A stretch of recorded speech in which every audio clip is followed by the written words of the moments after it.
Welcome to Yes Also. I'm Suzi Barrett. My guest today is one of the most beloved improvisers and improv teachers out there, Jaime Moyer. Jaime is an alum of Second City Detroit and has played in ensembles at Second City Hollywood and IO West and UCB and a million indie shows. She's just one of those people that everyone wants to play with and everyone wants to see.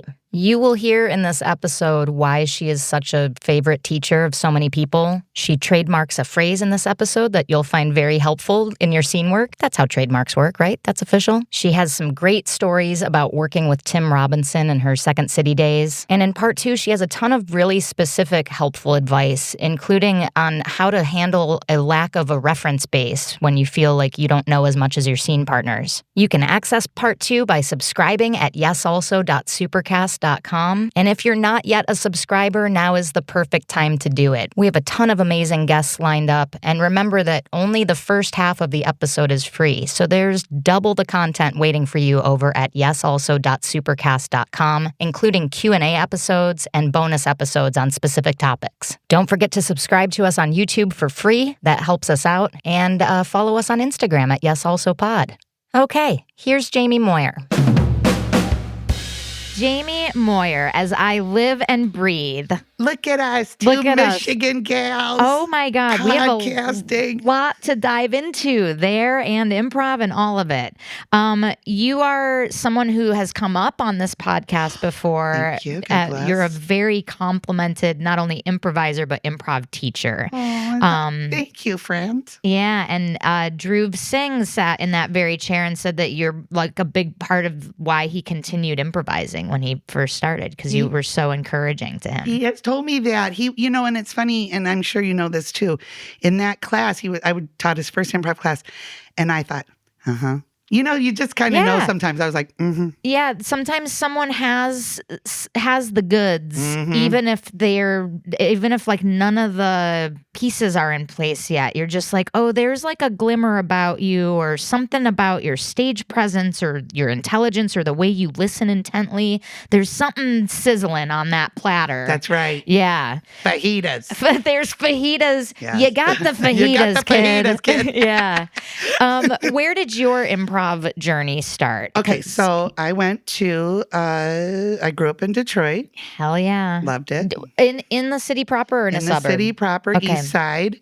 And my mom had a theater when I was growing up called the Attic Theater. Oh, whoa. I know about the Attic Theater. Yes, I didn't know that was a relation to your family. That's so cool. Isn't that wild? Yeah. So she was the artistic director. And Wow. so I had probably the most fun childhood imaginable. It was just like every adult was fun, and they all thought, would listen to me talk, and everyone was just lovely. And you're rummaging around in the attic, putting costumes on, that kind of stuff. Literally, yeah. Like the middle floor, we were in what now is the Greektown Casino, suspicious, after a suspicious fire, true story. And so now there's a Greektown Casino where the attic was, but right across the street, where Nikki's Pizza is, upstairs there's like a huge loft, and that was the rehearsal space. And I was allowed to just go and do whatever as long as I put everything back. Oh my God. So it's like jewelry, make a little room, bring a doily over, all this. Like, it was very fun. Build a set. Yeah, build a set. Record a soundscape that creates an immersive experience. Just put it back when you're done. Stuff. Little kid stuff. Yeah. Create a one-woman show about Nazi Germany. Kid stuff. Put it back. This is kid stuff. That sounds like something that a children's book should be written about. Or like a young adult, but like it sounds like the makings or the backdrop of like, it's just so romantic to me. It was that too. It was an idyllic kind of vibe, and it was the most fun childhood. And my friend Margaret, she's like, I want to write your life story. I'm like, you do it. Go ahead. Here's the pen. Yeah. I have to work 1,000 side hustles. Yeah, but it was that life, and it was so fun. And so I grew up kind of in this, got it honest, and both my parents are actors. And then my mom moved. Her first half of her professional career was running the Attic Theater, and the second half was teaching at Wayne State University. Cool. So she was like Mary Beth Monroe's teacher and Sam Richardson. So there's like a lot of like converging life improv, like everything was kind of pointing that way. And the big reason is, I don't know if you've had any guests on yet that were at Second City Detroit. You're the first. Oh, great. So I'll tell you. Couldn't wait to, Isn't that wild? It's wild. It's wild that we had it. It's like that's our outlier situation. And Second City Detroit was the thing that sparked in me that I would be able. I had seen Whose Line Is on TV, the British version, but I didn't realize that like people in America and like I didn't realize it could be something that people could do. And I already wanted to be an actor, and then I saw Second City Detroit opening cast. Oh my God! And was like, now that's what I want to do. Yeah. I want to do exactly that. Yeah. So talk to me from the inside. Yeah. Samesies. So I went to U of D Mercy for college. And that's where Keegan went for college ahead of me. He's much older. And I knew of the Second City. I knew he was in the cast. But I was like really immersed in the theater department. And the one thing that brought us all together was this bar in Hamtramck, Michigan. So Hamtramck, for those of you who don't know, is a city that's a mile by a mile and a half, smack dab dead in the middle of Detroit. Yeah. And so I lived there. A lot of my friends lived there from college, and a lot of Second City alum or people who were currently at Second City lived there too. And we would all meet at the Seven Brothers Bar. So it was like, they called it the Sardies of Hamtramck. It was like everyone would put their headshots up. Hilarious. Yeah. And so, I had no idea. Yeah, that's where we would all be. So I would intermingle with the Second City people, but I had still never seen a show. So I'm just on the theater side, and I knew of it. And of course I loved SNL, and I knew of Whose Line, and I wanted to see what it was, but first I wanted to get the theater stuff done. Yeah, you wanted to build your craft and get your thing going. Yeah, get my thing going. Yeah, exactly. Be your parents. Yeah, exactly. Be like my parents who just love theater and love, small independent theater. So I was kind of doing shows, doing Ian Nesco plays at this place called the Zeitgeist, and just doing all these different things. Amazing. Place this in time for me when you're going to Hamtramck and this Seven is Brothers. all like the year 2000. Okay. Let's say. Yeah, I graduated college 2001. Then the minute I graduated, and I had seen the Mainstay show at that time, which is a little later than the first cast. Right. But I still think I saw Keegan, Margaret Edwardowski, Mark Evan Jackson maybe, or he had just left. It was like a lot of people that later we came together, but went to see the show, fell in love, was like, how is this here in Detroit? Right. Like amazing, right by my house. Like Second City and Hamtramck are like 15 minutes apart. Right. So I started taking classes, and I thought, okay, this is what I'll do. And so I was in my first class, and I was at the Seven Brothers Bar, and one of my classmates, Sean McGettigan, shout out, still good friends, he said, are you going to the audition tomorrow? And I was like, what audition? I didn't even know. And he's like, they're auditioning for Tourco understudies, and if you get it, you get a parking pass. And I was like, a parking pass? It's like, I have to crash this. So I crashed it the next day. I crashed the audition, and I went to the CVS in Hamtramck to make a color copy of my headshot, which I guess at CVS there were like a Kinko copiers there. I don't know. That sounds right. Wild times. Wild times, olden days. Yep. Pre-computer, no Early computer internet, in my home. Yeah. And the CVS had a copier. Yep. I went there, copied my headshot because I was like rotating one. Always been a broke ass. And so I ran into Keegan at CVS because he lived a block away from me in Hamtramck. And I was like, I'm going to crash an audition in Second City. And he said this thing that I like still use to this day. He goes, create likable characters. He goes, even if they're jerks, make them likable, some part of them likable. And I was like, okay. So I go to the audition. That was his advice for you as you were walking out the door of CVS? On my way to change my life, but I didn't know it at the time. God Isn't damn. that wild? And here's like Obi-Wan. Yeah. Create likable characters. Unbelievable, You're like, right? okay, well, as long as it gets me a parking pass. Right, exactly. But that's good for me, though, because I had no stakes. Right. I had no stakes. Right. So I go to the audition. I walk in. I'm like, I don't have no slot. They're like, fine. No one cared.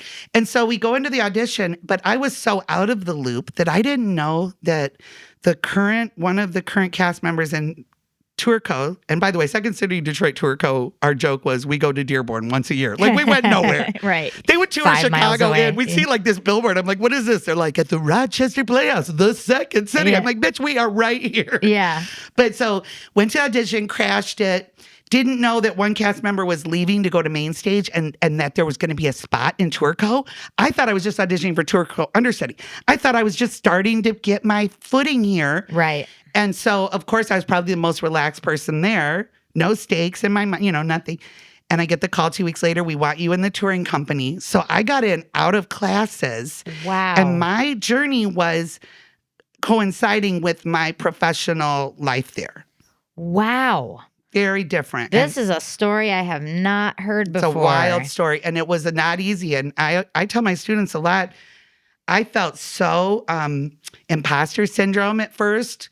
I felt that I didn't understand, like when we'd be at rehearsal, and I credit Mark Levinson, who was our director, as my, like, he was my one person that he just saw something in me, kind of like we were saying about Drew. He just saw something. He saw your fajitas. He saw my fajitas in action. He was like, ooh, this is too much smoke in my eyes. Yeah. He's like, mango jelly, odd choice for a fajita flavor, but we'll cook with it. Yeah, she's kind of loud. I know. I have to tell you, like, when I first started there too, everyone was so loud and boisterous. I was like, oh no. Because I'm like, this is just how I am all the time. Like here in LA, people are like at auditions, they're like, whoa, bring it way down. I'm like, I'm sorry. Like, it's me. Like, I walk into the grocery store and I'm like, and hello to you, sir. You know, so it's like really hard. But anyway, so Levinson, I was there learning as we went, feeling like an imposter, which was so bad. And, you know, he would say, like, all right, what was the game of that scene? And I couldn't exactly even name what a game of a scene was and all this, but eventually I just fell in love with it. 6 months in probably is when I finally was like, okay, I think I can do it. And I used to be like, I can only go down with Tim and then it'll be good. Or I can only go down with Quentin and then it'll be good. Like, my mind was like jammed up that they would afterwards be like, you need to go. You're not ready. Like, I was just waiting for that to happen, but thank God, knock on wood, never happened. You were just bracing yourself for being let go all the time. Absolutely. Yeah. How did you deal with the imposter syndrome? Because this is a question that comes up a lot from our listeners. Oh, I bet. Yeah. Yeah. How did you swat it away or manage it or quiet it or what? Well, the first thing I would say, and I remember feeling this myself, was everything happens for a reason. It's not a mistake. If you've made a team, it's not a mistake. If you have a bad show, you have a bad show. But the way I would quiet it was just trying desperately to make my partner look good. Like, that was literally the thing. You know, I was listening, as I said, to your show with James Mastriani, and it was fascinating because I had no idea he's so cerebral about it. And you both were like throwing all this stuff out, and I'm like, what's my like philosophy? And mine's just like, listen good. Mine's all like caveman, be good partner, listen, good, careful, listen. But, you know, like, I just was trying, and it does. I took the pressure off myself. I said, I'm going to caregive them and not the opposite. And so as soon as I took the pressure off of myself to make, literally, as again, it's, you know, make other look good. But I literally was like, I'm just going to try to make whatever they say look good. And I fell in love with it. I just fell in love with it, and I stopped worrying about it. Like, my big analogy for my students always is about driving a car, because when you first learn to drive, when you're like 16, everything is, you know, you're checking your mirrors, you're checking the windows, you know, everything is so important. You're watching the speedometer for the first year and a half. You're like, I can't be speeding, right? But then I now when I drove here, I just do it automatically. And I tell my students all the time, that's what will do it for you. You'll have a few good shows. You'll start to realize, why did that work? Why was that fun? Follow the fun. Stop being so hard on yourselves, because it's a malleable art form. There is no exact right answer, but everyone will find their way if they just kind of quell all that internal editor stuff. Yeah. Kill the internal editor. Yeah. It's so interesting you brought up the car analogy. It's a perfect analogy, because it's like, yes, I saw a student driver recently and saw the panic of them just even at a stop sign trying to figure out how to put their signal on and then turn. Yeah. And I was like, and they readjusted their mirror before the turn. I was like, oh man, I remember that feeling of being like, wait, I know logically what to do, but when do I hit the brake? When do I hit the gas? And yeah, at some point it just starts feeling comfortable, and now it's like we could brush our teeth while driving and be watching a movie, and it just, you could do anything while driving. It doesn't matter. That's right. I want to take a second and map over the imposter syndrome thing onto that, because it's interesting that in an art form we go, oh, I'm an imposter and I don't belong here. But we don't do that with something like driving.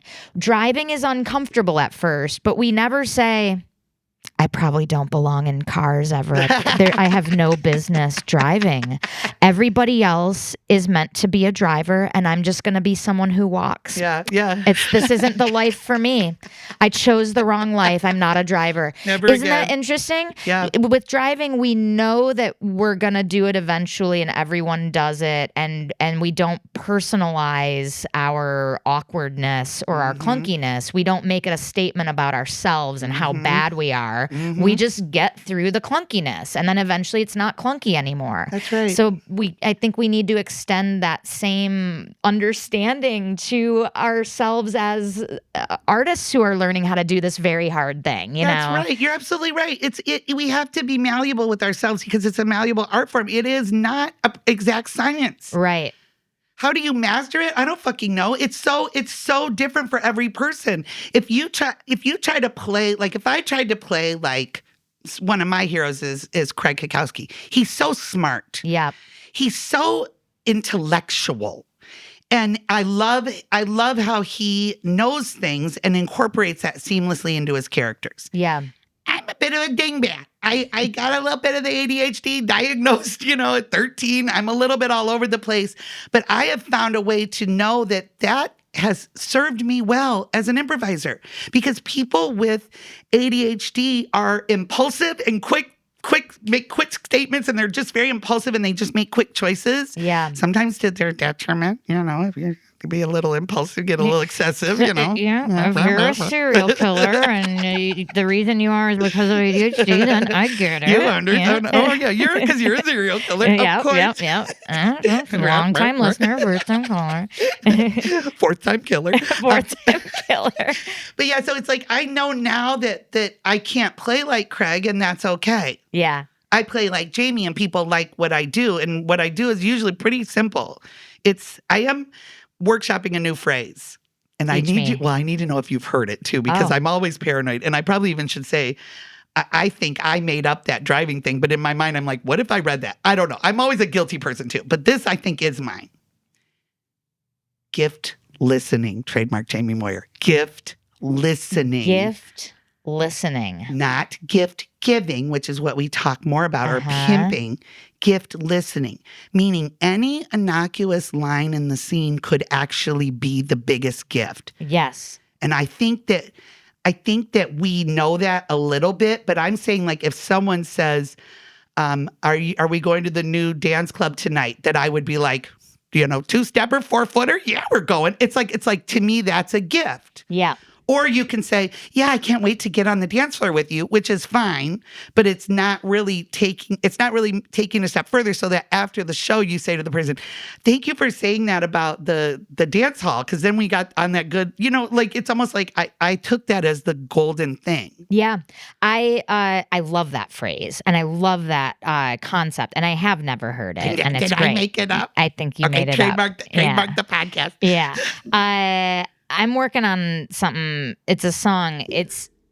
I Want to Hold Your Hand. I'm wondering, do I have a shot? No, I teach, when I'm teaching, I teach a metaphor that goes hand in hand with what you're saying, and feel free to use this. Okay, I talk about seeing your scene like a conveyor belt of stuff that's like coming down, and the audience sees it too. And like when a box shows up, you got to open it and like name what's in it, because like that's what and if you're just letting boxes go by without opening them, then it's like a naked surface scene, and there's not much depth to it, and there's not much fun and discovery. But if you can like unwrap it, every gift, but like, yeah, I freaking love that. Anything can be a gift. Anything can be a box that you open and describe what's in it, and then your scene partner can be inspired. And now we have more boxes coming down. But I freaking love that. Trademark it. Yeah, that is so true. It's and then picture on a conveyor belt all the boxes piling up. It sucks. Yeah, it sucks. And then it can break your conveyor belt, and then you have to pay the conveyor belt company to come fix now it. Now you got written up. Now you're in the office, and they're going, where was your head? All the boxes fell, and you're like, I didn't open them because I really wanted to get the idea out that we were cousins. That's that driving.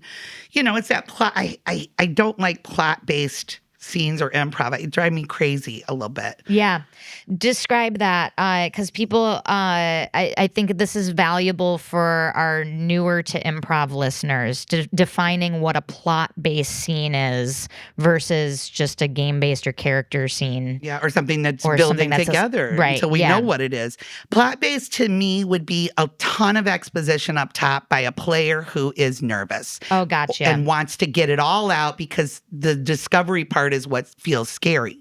So I use this example a lot of like, all right, I can't believe we're robbing another bank together or something like that. It's like a real clunky, or even worse, Mom, Dad, here we are at my high school graduation party where I reveal I'm actually going to go into poetry and Grandma's not going to like that because she doesn't, and they're like naming everybody and everything is very much being set up. And here's what's going to happen. Right. Yeah. Yeah. And Dad's probably going to sit me down and give me the speech, which again, though, that could be fun. Sure. The speech about, like what JFK would say, and then the dad gets to have a fun pimp. But basically, it's like so much information. I think the best scenes, you don't know what they're about till the minute they're over. Oh, that's so interesting. It builds, it grows, it has a place to grow. I fall somewhere in between the two. I think there's a happy medium in premise style play where you can start with a premise, a comedic premise idea maybe that you pulled from the opening or the interview or whatever you're doing.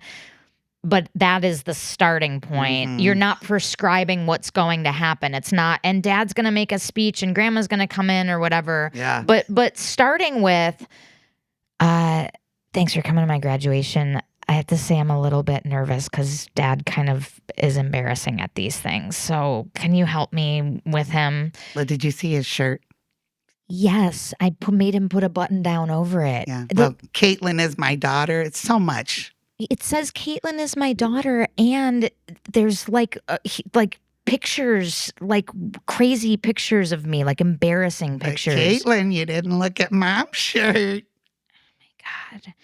She's my daughter too. Yep, I'm talking about Caitlin. That's right. She's my daughter too. I'm talking about Caitlin. Yeah. And on the bag it says she came out of my vagina. Yeah. Your dad and I just are proud of you. Yeah, so it just keeps going on a different. Yeah, I'm with you on that, and actually, I do like that. I'm also in that camp. The ones that start like super, super, super, super organic. My brain does want just a hint of who, what, where, what, whatever, but not everything. That's what I would say is plot. Or then plot also is this: unrolling the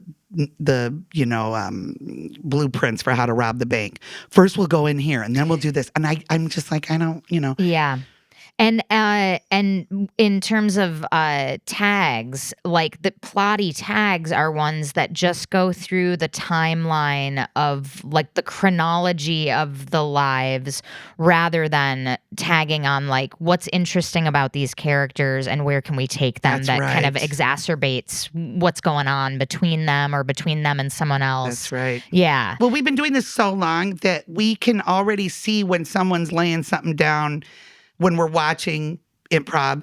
And that's why I think some of my favorite improvisers will take you where you don't expect it to. Yeah. So it's like, you and I, and that's what I do love when I watch UCB or I get to play there sometimes, which I always have so much fun because sometimes they'll grab onto the thing you least expect. And I just love that idea that we just don't know. Yeah. And I think you're absolutely right. It's like graduation is enough. We don't need graduation where I reveal I'm a beatnik poet and I have a poetry place in the basement that you didn't know about. But when you're first starting out, you feel vulnerable and naked to just come out there and have someone go, here's your lasagna. And your brain makes you want to be like, I've never eaten here at Mama Rosa's before. Oh, is that Mama Rosa coming through the door of her own restaurant? And it's like our brain just says we're supposed to lay so much stank on it. And to me, it's okay to give a gift back. So like if we're going with gift listening, trademark Jaime Moyer, I'm pretty sure. TM. If it's like, here's your lasagna, that it's not just like, thank you, this is delicious either. Right. Yeah. Don't lay a ton of stank on it. You should also trademark that. But sniff what's there and name what you're sniffing. Talk about the scent. Yeah, talk about the scent scene of lasagna. Of the lasagna, yeah. Which is Scent of Lasagna, one of my favorite Al Pacino movies. It's so good. Nails it. Spoiler, she's a noodle. She's a wet noodle. She's a wet noodle. She never wants to go out. Wild movie, wild ride. Real wet noodle. Yeah, real wild ride. So so you said about 6 months into your tour co journey, you started feeling like, I belong here. I'm not an imposter. I've got this. It's the most fun thing I've ever done in my life, and it changed literally the trajectory of my entire life. I had gotten a college degree. I've never been on a job interview. I don't know where my diploma is. That was, I had to do it to get where I got, I guess. Yeah. But like, I never did anything else. I started there. I started teaching. I taught. I was in Turco. I got on main stage when we moved briefly to Ferndale. We went all the way to Novi. You did? Yeah, we went to Novi. That's when I was on main stage in Novi, still directed by Mark Levinson. He came back and directed us. Me, Tim Robinson, Brett Gannell. Amazing. Tara Nida, Brett, Tim, Quentin, Jamie, Tara. Yeah, 5. And that was in Novi. Mm-hmm. I've got to, okay, so what year was that around? I'm going to say it was about 2060, 70. 60, 70. 60, 70. And then when did you go with them when they moved to Ferndale? Nope. Am I making that up? There was a Ferndale space, right? I might be making that up. I think you might be making that up. Truly? There is a Ferndale space, but that's Go Comedy, which was an offshoot of PJ Jacobs. He opened it there. My bad. No, it's okay. It's the same kind of people. Same kind of people. Right. Same people. Not even kind of people. Same people. Same people. Stole the model. Yikes. No. Yeesh. No. Okay, cool. So then how long were you on main stage? And talk to me about that experience. And what was it like for you to do this model of like improv and sketch and writing your own stuff? I loved it. I loved it. I loved teaching. I loved performing. We would also perform at Planet Ant in Hamtramck. Yeah. That's where, and like Tim and Brett and I, we've talked so many times, Quentin, like all of us that were involved at Second City were involved at Planet Ant, and that's where we started writing our sketch shows. Sam Richardson was there by then. Him and Tim started writing. Like we all would write sketch shows. We'd direct them. We'd put each other in them. And that's almost where we got our voice. That was the more alt place. Second City was the more commercial. And that's when I also discovered my style of writing was to improvise first, and then we would translate it, and then we would tweak it. Those were my best scenes, were the ones that were improvised in the set. And then transcribed and then tweaked. And Tim and I had a scene together, and when he had his last night in Chicago, he asked me to come, and we did that scene in Chicago, and it was one of the most special moments. Everyone was so sweet, and there were so many people that I met in LA, so a lot of people think I was in Chicago, but I was never. Only for that and little visits and stuff, but I never lived there. I never studied there. Wow. Moved to LA. Hold on, reverse the train. I want to hear about that night. I want to know about the sketch. He's fun. Truly one of my favorite comedians of all time. He's so good. He's so talented. Yeah. I've never met him. I've never seen him live. I only know him from his sketch show on TV. But yeah, tell me about working with him and about that sketch. We always had a blast. I just love him to death. He's so good. He's just so good. And he's the one too. When I first saw him, I was like, that guy. Like literally, he's one of those ones where I was like, him. He's it. He's the one. He's got it. Yeah. And at that point, I didn't even know what it was. I was just in college. I was like, that one.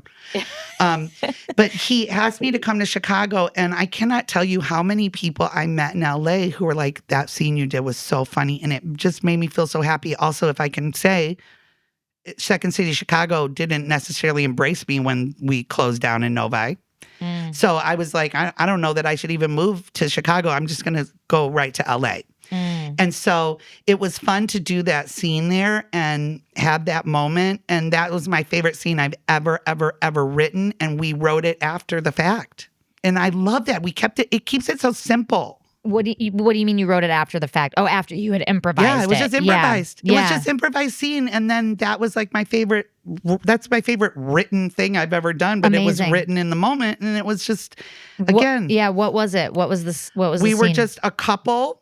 We were dumping our stuff illegally in a sinkhole.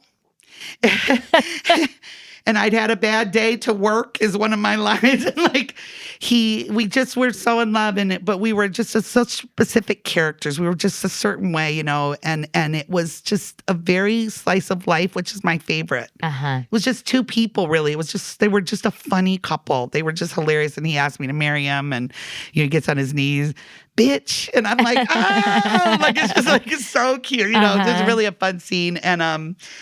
And I got to do that there, which was really my only time besides playing the set that I ever got on stage at Second City, Chicago, was playing the set and doing that one sketch. Then I moved to LA, but I started teaching right away at Second City Hollywood, which had just moved to Hollywood Boulevard. And that was my soft landing. This is why I never had to get the corporate job. I just always had that. Yeah. And I love teaching and coaching. I still to this day am teaching and coaching. And when Second City Hollywood closed, the pandemic closed, I was actually much more devastated when IO West closed. Yeah. I was inconsolable because when I first landed here, all I wanted to do was be around my people. And I would do shows at Second City and walk to IO and do shows. I'd watch shows at both. I also think the best way you can become a great improviser is watching what you like and also noticing what you don't like. Wow, that guy won't let that lady talk. Let me not be like that. You know what I mean? Like, watching it. And just to clarify, it might not be a guy not letting a lady talk. Yeah. It might be 6 guys not letting a lady talk. I just wanted to clarify. It's not necessarily the gender of one man. It might be all men. I am dead. Yeah, 100%. Good bit. Solid bit. Solid trademark. bit. Nice. That trademark 6 guys. Yeah. 6 guys and a lady, which could be every team. Yes. From the 90s until last week. For a period of decades. Yeah.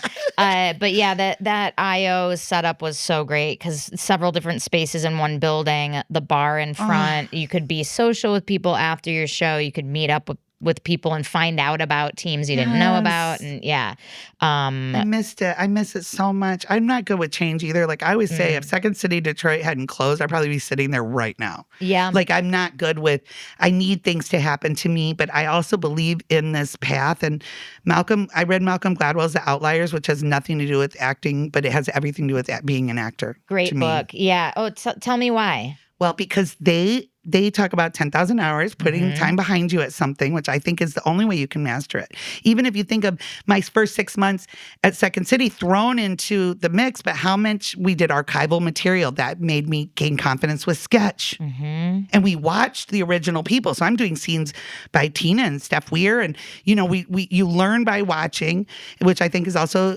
good for neurodivergent people. It's like I can learn by seeing it. Reading it is not necessarily the best.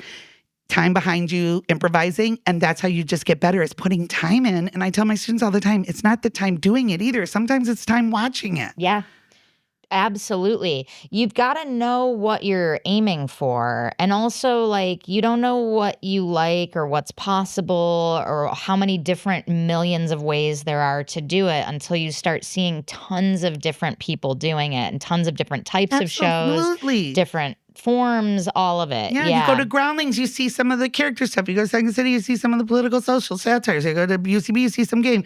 Go to IO, you see some good environment, organic openers and shit, which I had never known about. So, you know, you just take things and you create the improviser that you best want to be and that feels the most comfortable. And for me, it's just those were the best times when I first got here, just seeing all those shows. And that's what I meant about us at Planet Ant and Hamtramck. We created our sketch writing skills there when they would let us do whatever we want. They just give you a slot.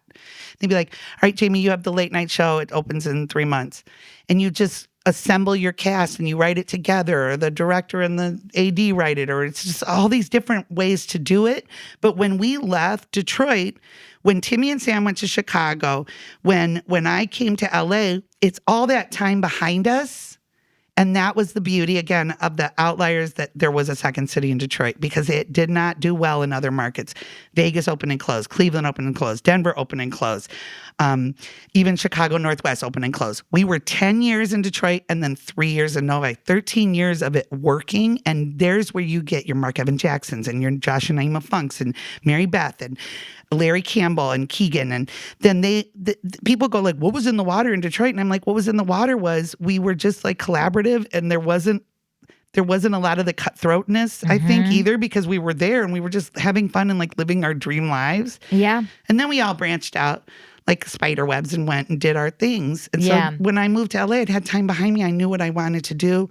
And I just was so lucky because to be able to be asked to play at like UCB and at IO and Groundlings, I needed it.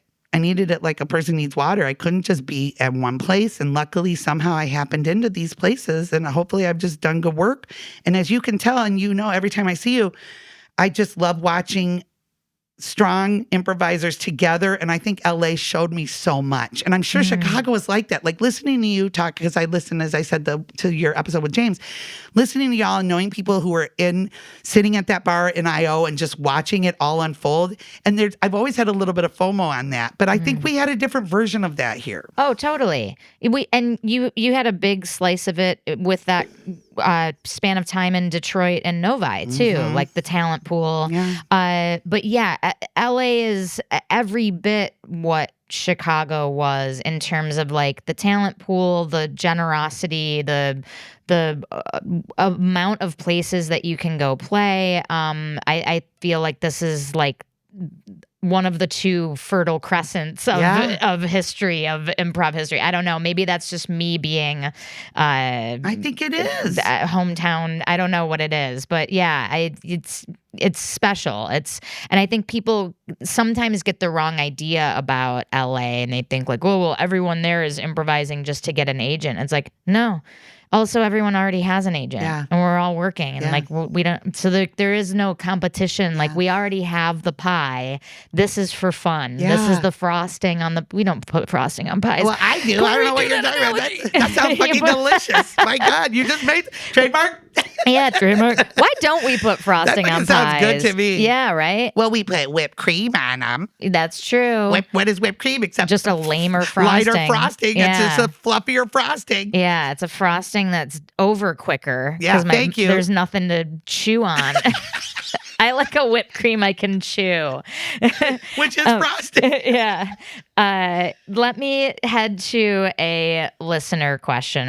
Our subscribers now get to know the guests ahead of time. Ooh. So these are questions specifically for you from some of our subscribers. I love this. Phil says, you've said in your workshop, don't invent, remember. Oh. God, I love that. And he says, what inspired that piece of advice? That is so wonderful. Thank you, Phil. That's so nice of you to ask. Yes. Remember, don't invent is what I teach when specifically working on environment and object work. And it's about sense memory, and it's about put it in your own kitchen, because that's when you know where all your pots and pans are. Why are we making these kitchens that we don't know? Yeah. Or scenes in your own car, or drive once and realize you're not doing this. That's how you get better at object work. Remember, don't invent is, I think that's trademark Josh Funk, honestly. And it makes so much sense. And also, I just believe that object work and environment is the one thing you can control, and it's not utilized to its best efforts sometimes when the scene, like talking head scenes, I'm like, if you put this in a place, you have so much fertile ground for bits while you're doing earnest, heartfelt scene work. Totally. It's just there. It's at your disposal. You set it up at the top of the scene and you just keep going back to it as needed. But if you put that scene in your own home office and you swivel chair to get a piece of paper out of your drawer, the audience loses their damn mind. Right.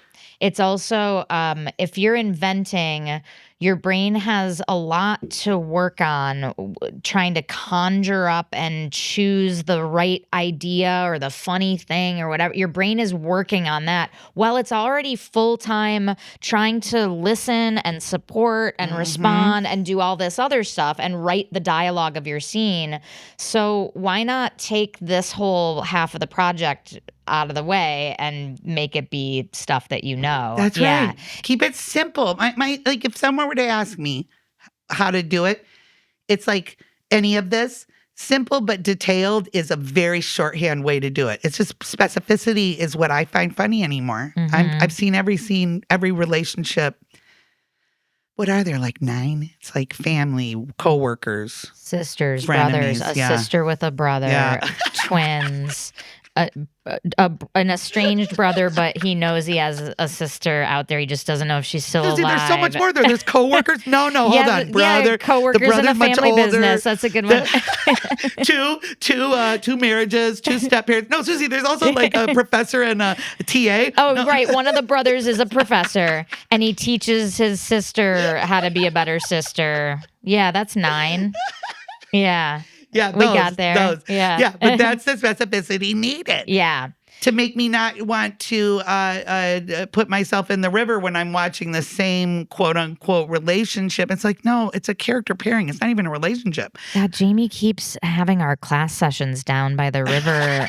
And every time we do a scene that she decides she doesn't like, she just puts herself in the river. She doesn't kill herself. She just gently places her feet in the river and then sometimes squats down and dunks her ass. Yeah. Bill, Janet, you see my ass is in the water right now because you weren't listening to each other. Sorry, Jamie. Can you get out of the river? No, now I'm peeing. Everyone look away. Look away. I can't touch water without peeing. Look away. Oh, God. And then she blames us and then she comes out with pee on her pants. But she's a great teacher. Stick with it. Yeah. What is it? It's my own river by my own house. Remember, don't invent. Use your river. What is your river? Yes. What is your river? The don't invent, remember thing, you said you apply it most to object work. I think it's great also as an adage just for like details. Oh, yeah. It's like, if you're going to a concert, like name a band that you know of or what, Yes. or what concert place have you been to? Yeah, like the Pine Palace Knob. or Pine Knob, right? No, that's it too. That's the part of it also that is my favorite thing is just the specificity of your own memories and what you know. Yeah, what's the ticket look like? Right. What are the album titles? It's all in there then you don't have to invent it. That's right. You don't have to sit there and go, yeah, we went to see a concert at table by the forest. It's like just say Pine Knob and people are like, wow, how did they come up with this stuff? It's literally all there in our heads. Yeah. I say to my students all the time, you don't have to know everything about everything. You just have to know a little bit about a lot of things and just remember what you've got in your brain tucked away, all the little things we've lived. We've all lived a lot of lives. Right. One of my students might be a physicist. Right. Imagine how you can use that in a scene. And I may listen to a story on NPR on my way down to a show about how to paint murals. And in the show, it could come up. So then you're not wasting time. If you're watching TV, it's not a waste of time. If you listen to a podcast, it's not a waste. Everything you're doing, like here, there's this beautiful painting on the wall that I absolutely love of French fries and ketchup. Mm-hmm. So there might be a scene later where I'll be like, I love your artwork. Is that a mozzarella stick? Like, it's just like, It's there. And then the audience goes, why would someone have a picture of a mozzarella stick? And it's just something that I noticed. That's how they drive home. I can't believe she said it was a mozzarella stick. Jamie hates audiences. Just really the way she always, I don't know, but she is really good. Trust her. No, you're right. It all goes into the boil and bake in the cauldron, and you never know what your brain's going to retrieve at the moment you need it. That's the most fun part of it. Right. Like, here's a game I love to play. I used to do this when my dad was still alive. I would be like, Dad, name like 5 people you went to elementary school with. And he would just name their names, and they were all funny because they were unfamiliar to me, but so specific. Like, name 5 people from your childhood. John Polidink. It's already good. It's already good. I had an audition where I had to do, it was an improvised audition, which is like one of my favorites. And I was naming a law firm I worked at. And I was like Polidink, Davis, and Sullivan. And those are my 3 best friends from 8th grade. Yep. There it is. Sounds funny. And the audience is like, Polidink, Davis, and Sullivan. That sounds, and it's not manufactured. Right. Yeah. Name some more like names. Well, you want to know my favorite name that I use a lot if there's a boss in a scene? Mr. Hendershot, which was my stepmother's coworker at Kaiser Permanente. It's perfect. And it's always like, Mr. Hendershot, we said we have to have the reports in by 5 o'clock. God, it's so 1950s. Yes, exactly. It just stuck out in my head. Mr. Hendershot. Mr. Hendershot. It almost was like, Mr. Hendershot, Mr. Hendershot. Right. Where's my coffee, Janice? Yeah. Plugging you through to Yeah. Mr. Hendershot on line 506. Yes, exactly. Yeah, it's got that. Yeah. Mr. Hendershot. That's great. Yeah, it's like very like it's got to come out of Elaine May's mouth or nothing. 100%. You know? Exactly. Yeah. And that is a real person. Yeah. Shout out. Trademark actual Hendershot. Trademark Hendershot. Trademark Hendershot, www.hendershot.com. I'm buying it today. What now? You tell me some of your middle school teachers, or like what were some teacher names? Mr. Beeler, See, Mr. Bocce, Mrs. Ball, Mrs. Bowden. Why am I all in the B's? It's like I'm on the that's a lot of B's. yearbook page. Mrs. Altwees, A. Altwees. Mary Jo McGee. Great name. Yeah. Yeah. See, that's so good for the listeners too who are just starting out. It's like give someone if you name someone, you can have fun with the name, and if it's someone you name from your real life, it's probably easier to retain it. Right. That's another good tip. Yeah. You name someone, then you can picture that name or that person. Yeah. More specific. Yeah. Let's go to another subscriber question. I love if these. that's cool. I love that. That's great. so fun. Cool. This person. I hope it's not like, why didn't you ever say I sizzled like fajitas? Yeah. Oh my God, that's what they are saying. Steve asks, how do you approach surprises or turns in improv scenes? Any favorite moves along that line? Surprises or turns. Yeah. So something unexpected happens, or a new layer is revealed that changes the context or feels like a wild card or something. But yeah. Great question, Steve. Thank you. Thank you, Steve. Thank you, Steve Hendershot. Steve Hendershot. And his wife, Mary Jo McGee. Thank you both. Thank you. She didn't take his name. No.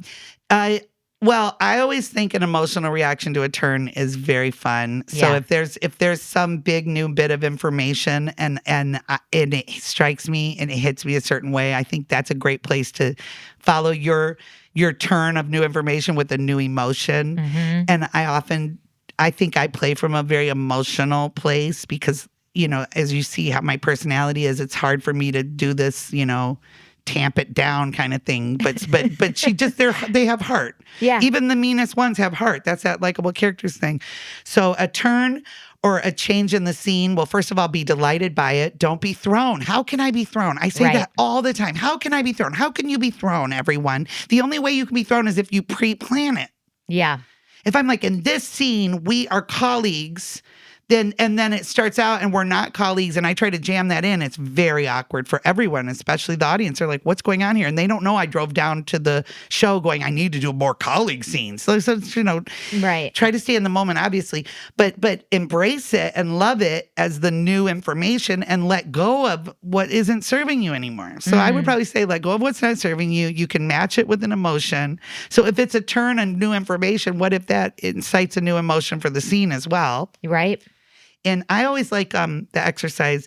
It's like unexpected response. So sometimes, sometimes it could be this big bop. And again, this goes back to me just having that little part of me that's like, I don't want you directing me. So you might be delivering some information. Mom, Dad, I'm pregnant. And you think I'm going to flip out. And I'm like, yes, young grandma, yes. Okay. And it's like, aren't you upset? No. So when your baby's 18, I'm going to be 38. Yes. Like whatever it may be, so that they think it's going to be me. How could you do this? And I'm like, no. I might have a different emotion. If you're dropping bombs, I'm dropping emotion bombs. For part 2 of this episode, go to yesalso.supercast.com. If you like this podcast and you want double the content, head over to yesalso.supercast.com and subscribe. You can also help us out for free by subscribing to us on YouTube and talking us up to your improv communities. If you have a question that you'd like us to answer in one of our Q&A episodes, or a topic that you think would make a great bonus episode, put it in a 5-star review. If you're a theater who would like to host us for a live recording and improv show, let us know at yesalsopod@gmail.com. A very special thanks to our producer, Ryan Rosenberg, audio and video editor, Brian Kessler, and Britt Faye, who does our marketing. Thanks for listening, and we will see you next week. No, we won't, Suzi. That's not That's not how podcasts work. They won't even see us. They will listen to us. So it's actually the opposite of both things you said. Thanks for listening, and you will listen to us next week. Maybe. We don't know.